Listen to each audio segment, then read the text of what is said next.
La pleine conscience alimentaire, qu'est-ce que c'est et en quoi ça peut avoir un impact sur ma perte de poids? C'est ce que je vais vous expliquer tout de suite dans la Minute du Cerveau Minceur.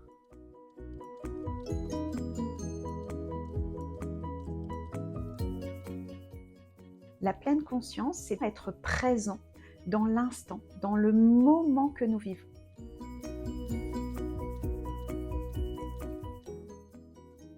Mettre de la pleine conscience dans son alimentation, c'est tout simplement être présent, là, à l'instant où nous mangeons, déguster, savourer son repas, et sans être parasité par la télévision, le téléphone. Qui n'a jamais mangé en ayant son téléphone à la main, en regardant ses snaps, en regardant YouTube, en regardant Facebook?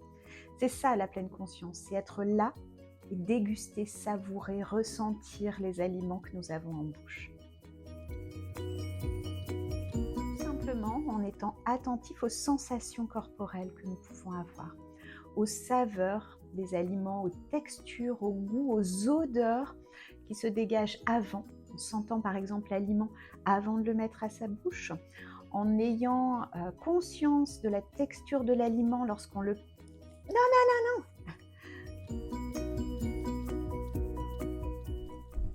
Je vous présente la coupable.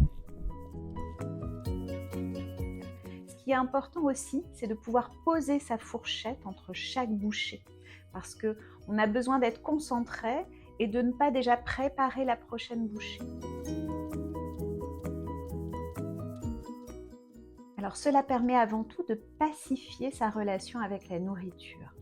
On doit être dans une relation de plaisir. La nourriture, c'est avant tout un moment de plaisir. Et lorsqu'on est dans des contextes de régime, la nourriture devient très vite des moments très angoissants parce qu'on s'inquiète de qu'est-ce que je peux manger, quand est-ce que je peux le manger, est-ce que c'est pas trop gras, trop sucré, trop salé. Nous sommes envahis de messages extérieurs parfois contradictoires et on ne sait plus vraiment comment manger du plaisir dans son alimentation, c'est essentiel. Prendre du plaisir, c'est aussi être là au moment où on mange et ça accentue la sensation de satiété. On se rend compte quand on a faim, mais on se rend compte aussi quand on n'a plus faim. Et cela a un impact sur notre alimentation, sur les éventuels troubles alimentaires et forcément un impact sur notre poids. J'espère que ces informations vous sont utiles et je vous dis à très bientôt dans la Minute du Cerveau Minceur.